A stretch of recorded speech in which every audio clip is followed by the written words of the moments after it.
Sebab inilah kehendak Allah, yaitu supaya apa? Dengan berbuat baik, kamu membungkam kepicikan orang-orang bodoh. Baik, kita langsung saja buka Yeremia pasal 29. Hari ini ya temanya dari ayat yang ke-7, saudara. Yeremia 29 ayat yang ke-7, kita baca bersama dulu firman Tuhan berkata di sana.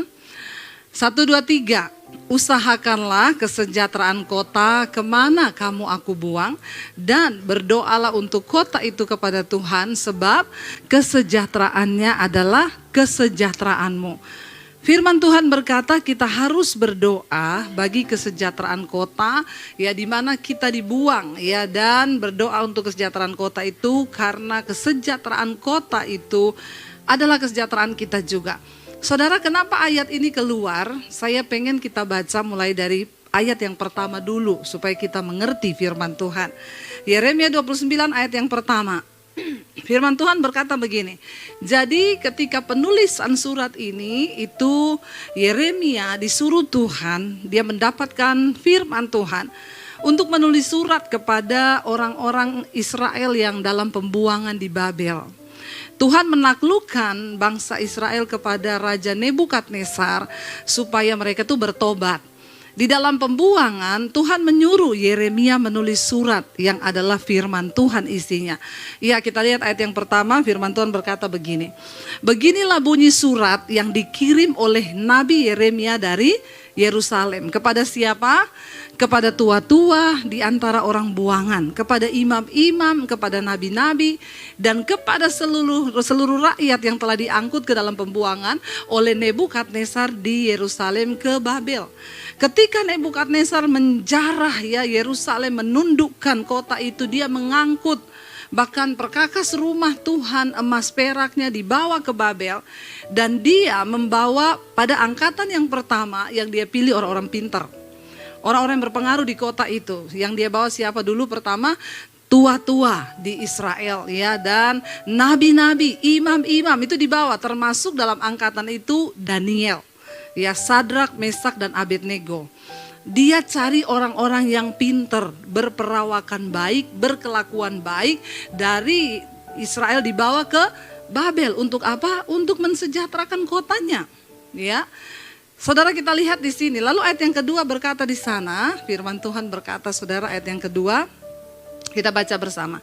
Itu terjadi sesudah Raja Yekonya beserta ibu suri dan pegawai-pegawai istana, pemuka-pemuka Yehuda dan Yerusalem, tukang dan pandai besi. Ya, itu setelah keluar dari Yerusalem, semua disuruh. Orang-orang ahli, tukang-tukang, pokoknya semua yang pintar dibawa ke Babel. Untuk membangun negeri Babel yang tidak takut akan Tuhan, penyembah berhala. Ya, saya waktu baca kitab Daniel itu, saudara, luar biasa loh.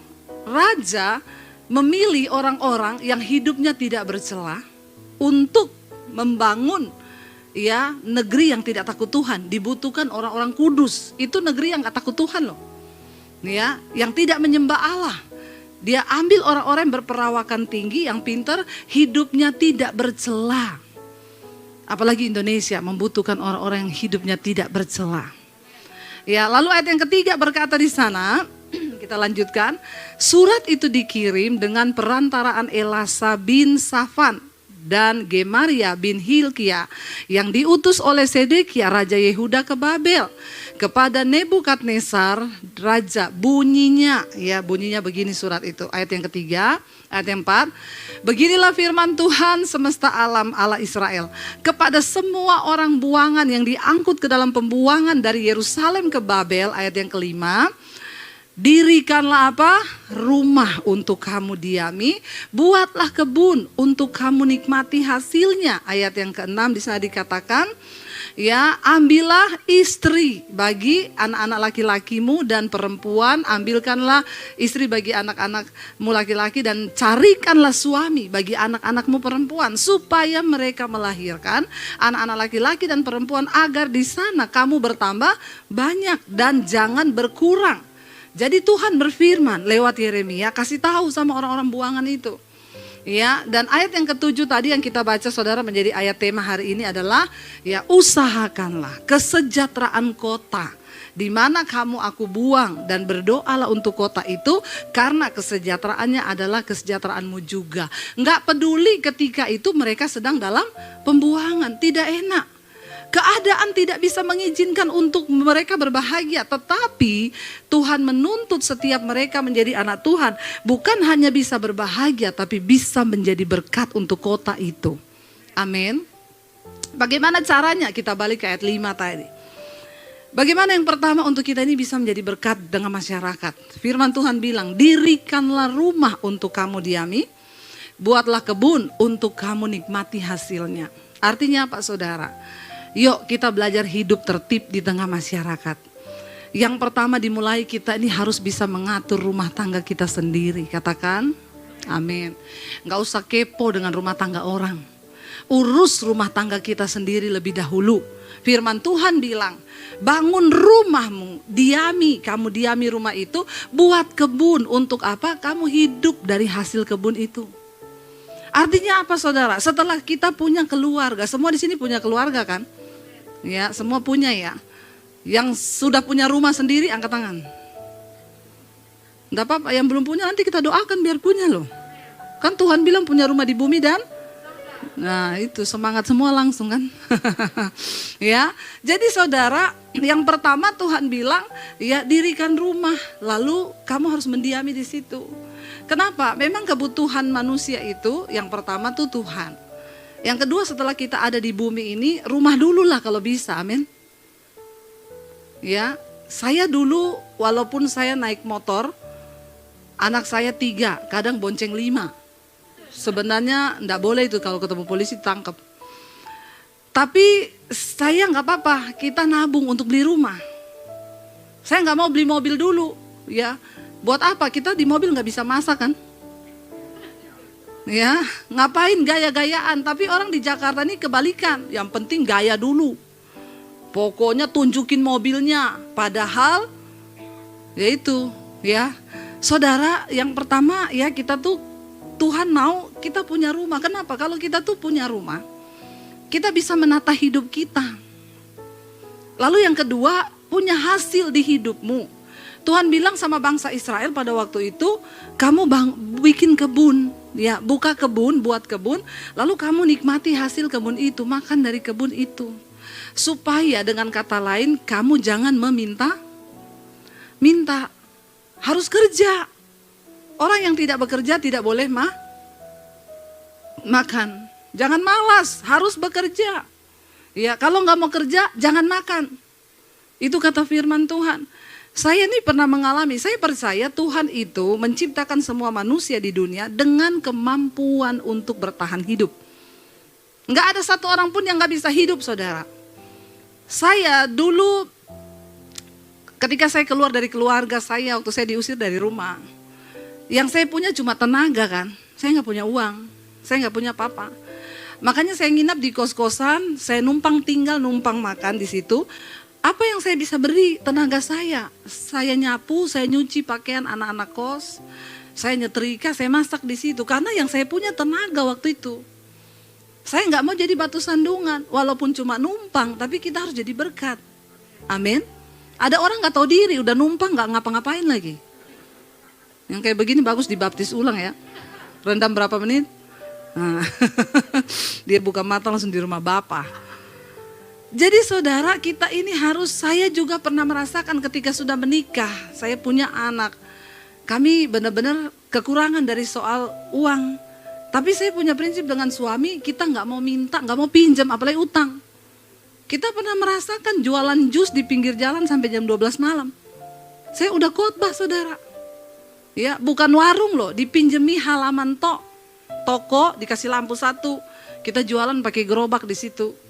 Ada orang kadang beli, ih ibu pendeta jualan jus, saya nggak malu daripada saya ngutang. Prinsip saya nggak mau utang. Saya nggak mau minta-minta uang ke orang, apalagi minta-minta makanan. Selama Tuhan beri kita kekuatan, kita bisa usahakan apapun. Tapi orang sekarang pilih banyak yang utang enak, nggak usah bayar karena Yesus sudah bayar utangku. Bagaimana hidupmu mau jadi berkat di tengah masyarakat? Ya, apalagi anak muda sekarang, karena sudah jarang mereka itu berjuang, terlalu enak orang tua. Maaf saudara, banyak memilih jadi pelakor. Nggak usah kerja, dapat apartemen, dapat mobil, jual diri. Bagaimana kita bisa jadi berkat di tengah masyarakat? Ya, kita berdoa hari ini, kerjakan yang engkau jumpai dengan tanganmu, supaya hidupmu itu berdampak. Setidaknya kita ini bertanya saudara, Tuhan aku ini hidup ini berdampak apa enggak ya? Sebagai suami di rumah, hidupku ini dampak apa yang sudah aku berikan buat istri dan anak-anakku? Sebagai istri kita juga harus tanya dong, aku ini jadi istri berdampak enggak buat suami dan anak-anakku? Jadi anak muda, tanya pada dirimu hari ini, hidupmu itu udah berdampak belum? Enggak usah bicara bangsa-bangsa, di rumah dulu. Dimulai dari rumah, hidup berdampak itu dimulai dari rumah. Sebagai anak muda, hidupmu tuh sudah berdampak belum? Atau bangunnya siang, jam 11, ya, terus tinggal cari makan, ngurusi kebersihan kamar sendiri nggak bisa, apalagi nyuci urus pakaian kotor sendiri nggak bisa. Nih saudara, orang-orang tua kita sekarang itu, anak-anak kita sering kali kita didik dengan kenyamanan. Makanya survei membuktikan anak-anak muda sekarang itu mereka nggak punya nilai juang lagi yang kuat. Benar saudara ya. Kemarin saya ngobrol dengan seorang ibu. Ibu itu tanya saudara, Bu Debi anaknya ini masih SMA yang kecil iya. Kalau ke sekolah naik apa? Naik ojek. Ibu tega anaknya naik ojek. Kenapa? Saya dulu jalan kaki nggak mati. Bener gak saudara? Saya gak tega loh Bu Debi. Gak apa-apa lu terus kakaknya dua nyeletuk. Kita dulu jalan kaki tante. Naik ojek dulu, naik angkot 3 kali. Saya bisa antar jemput gak bisa. Tapi saya bilang kalau dulu mami bisa berjuang begitu, kenapa kalian gak bisa? Supaya anak-anak ini tahan banting saudara. Ya, sekarang anak sekarang tasnya aja dibawain suster. Ya, saya heran loh. Kita dulu punya anak 3 nggak pakai suster, nggak pakai pembantu, kita urus 3 jadi anak sekarang, ya anaknya 1, babysitternya 3. Gila nggak? Biar bilang gila sekalian. Akhirnya mereka lepas tangan dengan pendidikan anak, nggak dibimbing anaknya, suruh suster yang ajar. Ya, segala kata-kata yang tidak benar. Kalau kita orang tua, kita didik sendiri, ada firman yang keluar dari mulut kita. Kita bawa mereka dalam takut akan Tuhan. Saudara, ayo kita menjadi berkat pertama kali itu dimulai dari keluarga dulu. Ya, jangan sebut diri kita Kristen kalau hidup kita ini tidak bisa berdampak dari dalam rumah terlebih dahulu. Anak muda sekarang itu waktunya habis dengan HP. Dari pagi sampai jam 11, jam 12 HP. Tanpa terasa berapa banyak waktu yang sudah kita buang cuma main HP. Mengerikan zaman ini saudara. Ya, apa yang dia lihat di HP kita juga nggak tahu. Di kamar mungkin dia sudah nonton film porno. Siapa yang tahu? Ajarkan kepada anak-anak kita tentang takut akan Tuhan. Didik karakter mereka saudara dengan baik. Kenapa saudara? Ya, bagaimana kita bisa bicara menjadi berkat di masyarakat kalau dalam rumah saja kita sudah gagal? Ya, lalu saudara kita lihat, sekarang saya pengen kita baca 1 Petrus pasal yang kedua. Bagaimana kita ini bisa menjadi berkat di tengah kehidupan kita. 1 Petrus pasal yang kedua, kita akan lihat mulai dari ayat yang ke-11 ya. Kita lihat 1 Petrus 2 ayat yang ke-11. Bagaimana hidup kita ini bisa berdampak menjadi berkat. Kita baca yuk. Saudara-saudaraku yang kekasih, aku menasehati kamu supaya sebagai pendatang dan perantau kamu menjauhkan diri dari keinginan-keinginan daging yang berjuang melawan jiwa. Nomor 1, kita kalau mau jadi berkat hidup kita, mari kita ini semua pendatang perantau di dunia ini. Mungkin juga di kota ini kita hanya perantau, apalagi Jakarta, semua suku ada di sini. Kita semua perantau. Ayat ini berkata sebagai pendatang dan perantau, yang pertama bagaimana juga kita bisa menjadi berkat hidup kita. Jauhkan diri dari keinginan-keinginan daging yang berjuang melawan jiwa. Kenapa ada kasus pembunuhan, penembakan? Balik-baliknya daging semua. Ini daging sangat bahaya. Amin saudara. Bahaya daging kita. Kalau kita nggak tundukkan, mau pejabat, mau siapapun, pendeta sekalipun, kalau daging ini nggak kita matikan, maka dia yang akan mengambil alih hidup kita. Hancur. Tidak mungkin kita bisa jadi berkat. Lalu ayat yang berikutnya, ayat yang ke-12 bisa dikatakan saudara ya. Mari kita buka ayat yang ke-12. Milikilah apa? Cara hidup yang baik di tengah-tengah bangsa-bangsa bukan Yahudi. Supaya apabila mereka memfitnah kamu sebagai orang durjana, mereka dapat melihatnya dari apa saudara dikatakan? Dari perbuatan-perbuatanmu yang baik dan memuliakan Allah pada hari ia melawat mereka. Supaya tidak ada celah di tengah-tengah bangsa yang belum mengenal Tuhan, kita dituntut memiliki cara hidup yang baik di tengah-tengah masyarakat. Sebagai suami istri pertama, berantem itu nggak usah tetangga sampai dengar, amin. Tapi di sini udah nggak ada ya yang berantem ya, nggak ada kan? Nggak ada yang ngaku. Ya, saya berdoa sudah tidak ada saudara. Ya, jangan sampai kita ini sebagai orang Kristen, dulu tetangga saya kalau suami istri berantem, anaknya ikut, itu suami istri lempar-lemparan galon sampai di luar rumah. Semua orang nonton dan sangat menyedihkan, itu orang Kristen. Semua keluar rumah nonton karena kan sekarang orang kurang hiburan ya. Jadi yang begitu jadi tontonan saudara, nonton sambil ada yang nyandar di pagar dekat rumah saya. Astagfirullah. Malu gak kita? Kenapa? Karena kita ini gak punya cara hidup yang baik. Yang mematikan kedagingan tadi itu loh. Berantem suami istri dan itu terjadi hampir tiap hari. Bayangkan apa tetangga itu gak terganggu. Bagaimana kita bisa menjadi berkat di tengah masyarakat. Ya, mari kita miliki cara hidup di tengah-tengah bangsa yang tidak mengenal Allah. Supaya kalau mereka itu fitnah kita, kita ini kan selalu orang cari celah kan. Maaf saudara, ini kasus yang sedang berada di ya Polri hari-hari ini. Mulai banyak juga yang menggoreng. Ya, saya baca berita Jenderal Kristen, kepercayaannya ini. Sekarang mulai diangkat nih agama-agama yang dibawa. Makanya kenapa kita benar-benar harus hidup dalam takut Tuhan? Karena kita ini disoroti saudara. Orang sangat mencari kelemahan kita sebagai orang yang percaya pada Yesus. Sedikit kita buka celah, yang diangkat tuh agama. Yang dibawa itu agama. Makanya firman Tuhan ini bilang, di tengah-tengah bangsa yang tidak mengenal Tuhan kita, milikilah cara hidup yang baik. Supaya apabila mereka fitnah kita, mereka bisa melihat dari perbuatan hidup kita. Di dalam bertetangga, gak usah bicara soal kecamatan dulu, bangsa, RT lah. Kita di rukun tetangga. Bagaimana hidup kita? Kebersihan di rumah kita. Ya, jangan sampai dulu tuh saya pernah punya tetangga. Rumah saya tuh saya bukan soal besar atau kaya atau enggak ya.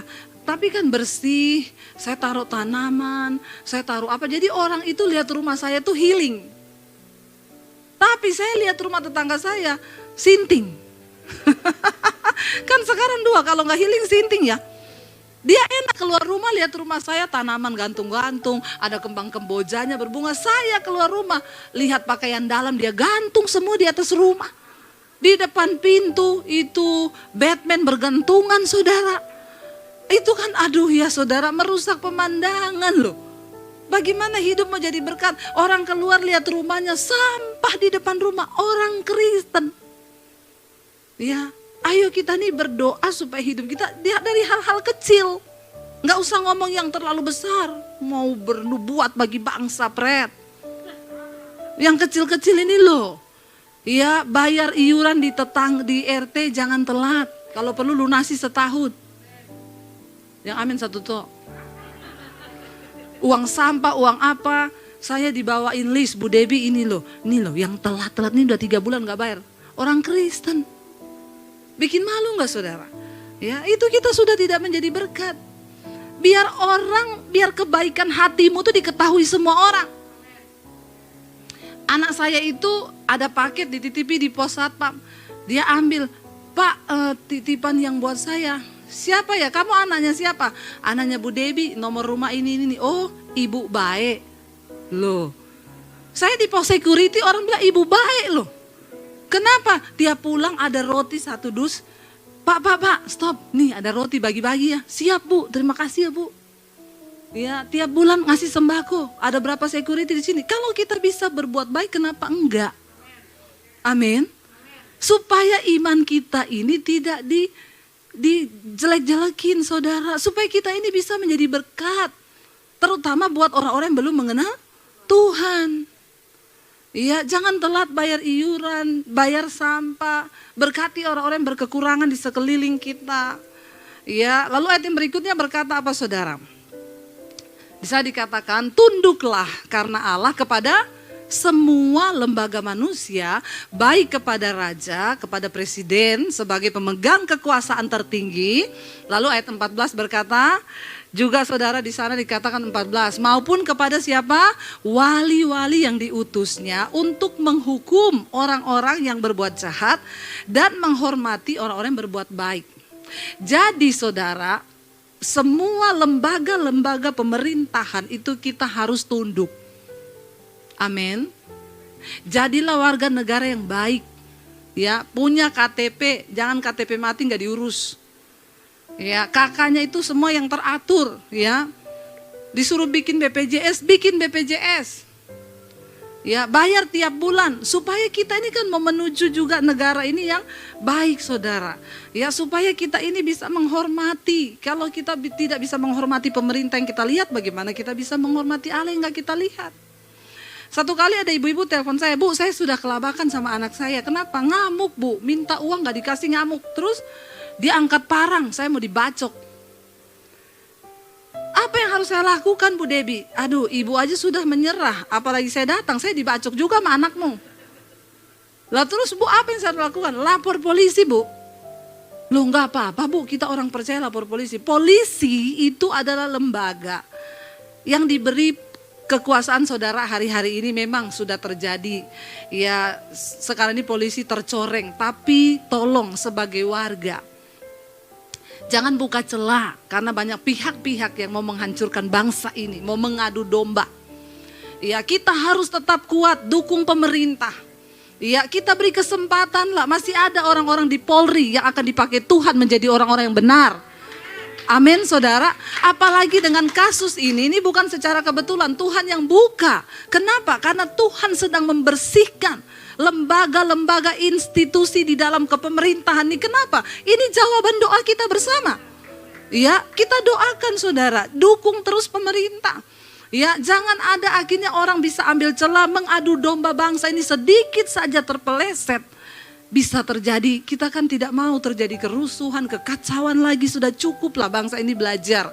Ya, saya mulai lihat di media sosial, udah berita nggak nyambung-nyambung saudara, ya melebar kemana-mana, sudah stop, kita biarkan dia diadili seadil-adilnya. Nggak perlu cari tahu ada peristiwa apa di Magelang, nggak usah kepo. Bagian kita sudah sampai, udah ditangkap polisi, ya biarin aja nanti mereka yang urus. Kenapa kita yang cari tahu? Ya, kepo kadang-kadang ini rakyat ini juga saking keponya, ya mau dicari tahu di kamar itu ada apa. Itu kan bukan urusan kita kan. Terus suruh bukain di kamar lagi ngapain. Ya nggak usah ngurusi orang punya urusan kamar. Yang penting sekarang sudah ditangkap pelaku-pelakunya, kita dukung saudara. Bagaimanapun polisi, TNI, mereka ini adalah lembaga yang dipercaya Tuhan atas bangsa kita. Ya kayak ibu itu, saya disuruh, saya bingung Bu, anak saya mau saya apain? Ibu lapor polisi.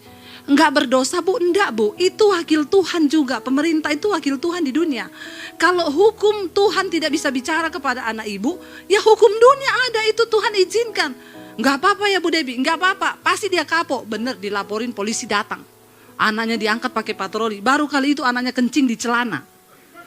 Memang perlu dibegituin. Akhirnya anaknya di sel, nangis di sel. Aku mau pulang Pak Polisi, minta ampun sama mamahmu. Kalau mamamu tarik laporannya, kita kasih kamu pulang. Tapi kalau enggak kamu tetap di sini. Akhirnya kan telepon mamanya, Ma, aku kapok, minta maaf ya Ma, cabut ya Ma. Mamanya datang. Kamu janji ya di depan polisi ya, kamu masih ngejar mama pakai golok lagi enggak? Ini kan pendeta nggak bisa selesaikan kan, Pak Konrad mau nyelesain orang bawa golok Pak? Ya itu namanya kita mencobai Tuhan lah. Saya imannya tidak sampai di situ saudara. mau datangi anaknya yang bawa-bawa golok. Dia belum kenal, dia nggak kenal Tuhan. Bagaimana kita dengan hukum Tuhan masuk? Ya bisanya masuk dengan hukum dunia. Akhirnya berjanji, bikin perjanjian di atas materai sama polisi, tidak akan melakukan hal itu lagi. Sampai hari ini kalau marah minta uang gak dikasih, nggak pernah angkat golok. Takut di penjara. Memang perlu. Makanya Alkitab bilang, kita harus menghormati. Kenapa? Mereka itu juga wali-wali yang diutus oleh presiden, oleh raja tadi untuk menghukum orang-orang yang berbuat jahat dan untuk menghormati orang-orang yang berbuat baik. Memang saudara, selama ini di negeri kita ya banyak terjadi hukum muncul terbalik, hal-hal yang tidak benar. Ya harusnya mereka yang punya jabatan itu bertindak dengan benar, menjadi anak Tuhan di dalam jabatan mereka, tapi sebaliknya tidak terjadi. Tapi dengan kejadian ini kita bersyukur ini. Ini cara Tuhan. Akhirnya sekarang semua diperbaiki kan. Semua jadi semakin baik kan. Ya, tapi gak usah berlarut-larut, gak usah tanya-tanya di kamar Magelang ya. Sudah cukup ya, itu biar urusannya polisi aja. Kita sudah mendoakan bangsa ini. Ayat yang berikutnya, ayat 15 berkata di sana apa saudara? Sebab inilah kehendak Allah, yaitu supaya apa? Dengan berbuat baik, kamu membungkam kepicikan orang-orang bodoh. Bagian kita cukup satu apa? Berbuat baik. Dengan berbuat baik kita ini membungkam orang-orang yang pengen menghancurkan, orang-orang yang pengen bawa-bawa agama, orang-orang yang pengen kepicikan mereka itu mau menjatuhkan bahkan bangsa ini dan lain sebagainya. Ayo biar dengan kebaikan kita. Makanya sekarang kita berdoa saudara, orang-orang yang ada di jabatan mereka, orang anak-anak Tuhan terutama. Kita berdoa roh takut akan Tuhan ada dalam diri mereka. Supaya mereka itu menjadi teladan. Ayat yang ke-16 dikatakan di sana. Hiduplah sebagai orang yang merdeka. Dan bukan seperti mereka. Nah ini mereka itu yang tadi kita bahas. Yang menyalahgunakan kemerdekaan itu untuk menyelubungi kejahatan mereka. Tetapi hiduplah sebagai hamba Allah. Mau kamu itu pejabat, mau kita ini rakyat, hidup sebagai hamba Tuhan. Apa itu hamba Tuhan? Bukan pendeta. Enggak semua pendeta hamba Tuhan loh. Jangan salah saudara. Sebaliknya jemaat biasa ada enggak yang hamba Tuhan? Banyak. Apa artinya hamba Tuhan? Orang yang taat kepada firman Tuhan. Kita doakan jangan ada pejabat-pejabat di negeri ini yang menggunakan kemerdekaan mereka sebagai kesempatan untuk apa? Menyelubungi kejahatan-kejahatan mereka itu. Ya, ngomong kalau ada yang selingkuh, pecat. Ada yang ini pecat, padahal sendirinya. Ya, ini kan kayak orang Solo bilang gajah di belangkoni, isa khotbah ora iso ngelakoni. Ya, pendeta ngomong jangan selingkuh, padahal dianya sendiri selingkuh. Jangan begini, padahal dianya sendiri ini loh. Orang-orang yang katanya merdeka, tapi mereka mempergunakan, menyalahgunakan jabatan, otoritas, kemerdekaan yang Tuhan berikan untuk menutupi segala kejahatan-kejahatan mereka. Kita sedih ya saudara, di saat kita semua berdoa supaya generasi kita bangsa ini bebas dari narkoba. Kemarin ditangkap seorang ya pejabat polisi ternyata pengedar narkoba. Ini loh yang dimaksud kayak gini-gini ini. Kita sungguh-sungguh berdoa. Terutama dari diri kita sendiri lebih dahulu. Ayat yang ke-17 berkata di sana yang terakhir. Firman Tuhan berkati, hormatilah apa? Semua orang. Kasihilah saudara-saudaramu. Takutlah akan Allah. Hormatilah presiden. Ya, zaman dulu raja, sekarang presiden. Hormati semua orang. Kasihi saudara-saudaramu. Jangan hanya hormat sama orang kaya. Tapi kita belajar siapapun orang itu hormat saudara. Karena di hadapan Tuhan itu kita sama. Saya sering kali menemukan orang-orang Kristen itu kadang-kadang memandang orang sebelah mata ya. Saya tuh pernah pelayanan di satu gereja. Naik ke lift, ada ibu-ibu 2 naik. Ya buru-buru naik saudara. Mereka gak kenal saya. Ya sampai saya ditabrak. Dan gak minta maaf. Ya udah nabrak saya di lift gak minta maaf. Naik sampai di lift. Dalam hati saya ini udah nabrak gak minta maaf. Ya sudahlah ya. Begitu sudah sampai di gereja mereka masuk. Ternyata saya pengkhotbahnya. Habis itu dia malu hati. Gak usah pencitraan. Makanya kita harus belajar menghormati semua orang.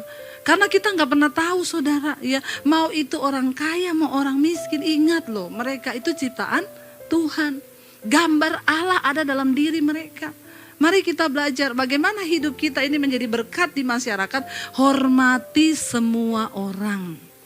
Ya, lalu hiduplah kasihi saudara-saudaramu, takutlah akan Allah, hormati Raja. Kalau semua ini ada dalam hidup kita, saya yakin saudara, hidup kita bisa menjadi berkat di tengah masyarakat.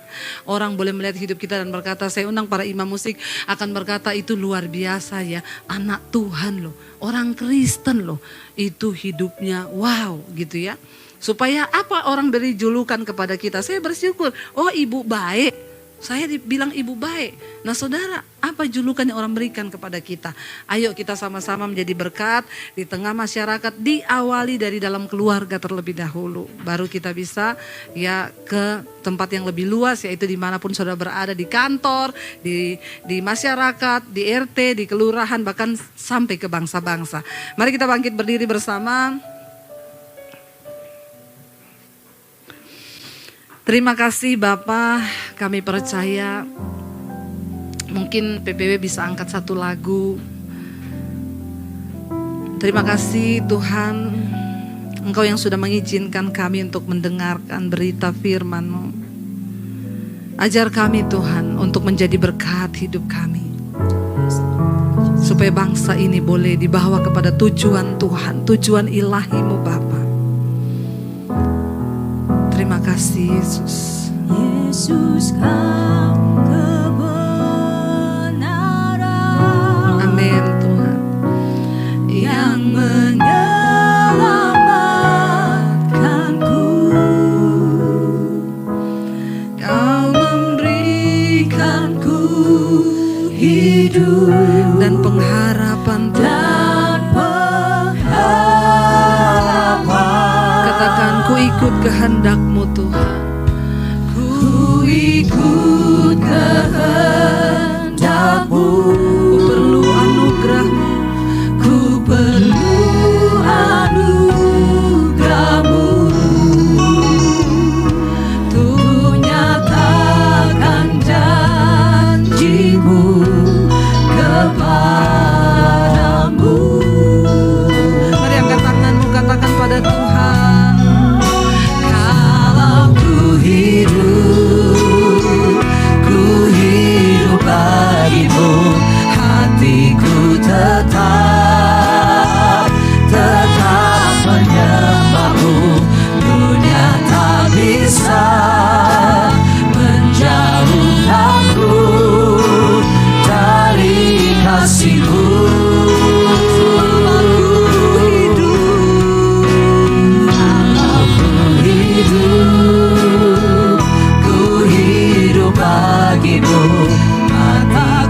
Tetap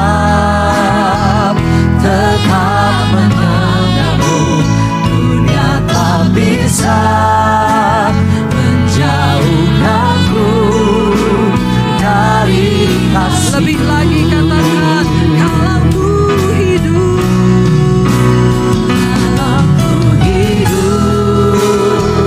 Ku hidup bagimu, hatiku tetap menyembahmu. Dunia tak bisa menjauhkanku dari kasih-Mu.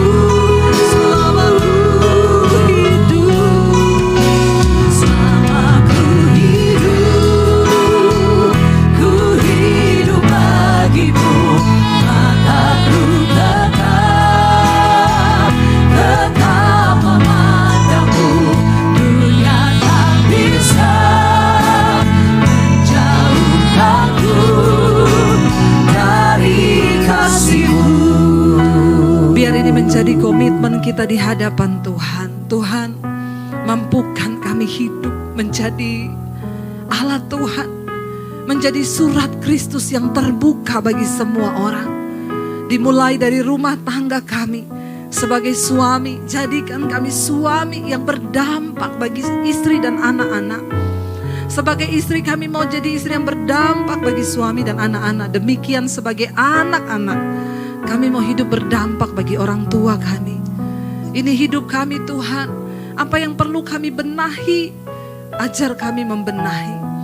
Bahkan di tengah pembuangan, di tengah keadaan yang tidak enak di Babel, Tuhan menuliskan firman lewat Nabi Yeremia untuk ditulis sebagai surat. Dan di ayat yang selanjutnya Tuhan berkata, ingat, rancanganku itu adalah rancangan damai sejahtera. Dan aku akan memberikan kepadamu hari depan yang penuh dengan harapan. Saat hidup kita menjadi berkat, saat hidup kita berbuah di dalam kebenaran, Tuhan mendatangkan rancangan terbaik bagi kita saudara. Hari ini katakan kami mau Tuhan hidup bagi bangsa ini, terutama kami bersatu hati hari ini saudara. Mari kita bersyafaat bagi Indonesia.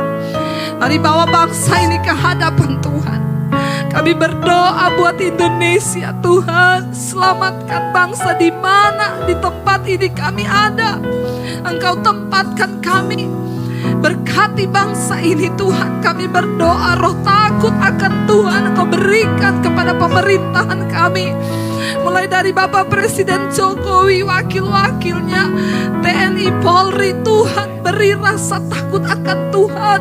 Pilih orang-orang yang mau berdiri di dalam kebenaran. Bela bangsa kami Tuhan, perhitungkan bangsa ini. Kami berdoa hari ini, ampuni bahkan bangsa ini Tuhan. Menjelang pemilu 2024, kami sungguh-sungguh berdoa Tuhan pegang kendali. Dijauhkan dari bangsa kami segala kerusuhan, pertikaian, pemberontakan. Kami ikat, patahkan, hancurkan di dalam nama Yesus. Penyertaan dan berkat-Mu menyertai bangsa kami, supaya bangsa ini juga boleh menjadi berkat bagi bangsa-bangsa yang lain. Bangkitkan Tuhan bahkan gereja-gereja-Mu untuk berdiri di atas bangsa ini. Terima kasih Tuhan. Kami membawa hidup kami hari ini kepada-Mu Tuhan. Pakai hidup kami menjadi alat-Mu. Mari angkat tanganmu sekali lagi saudara. Katakan di hadapan Tuhan,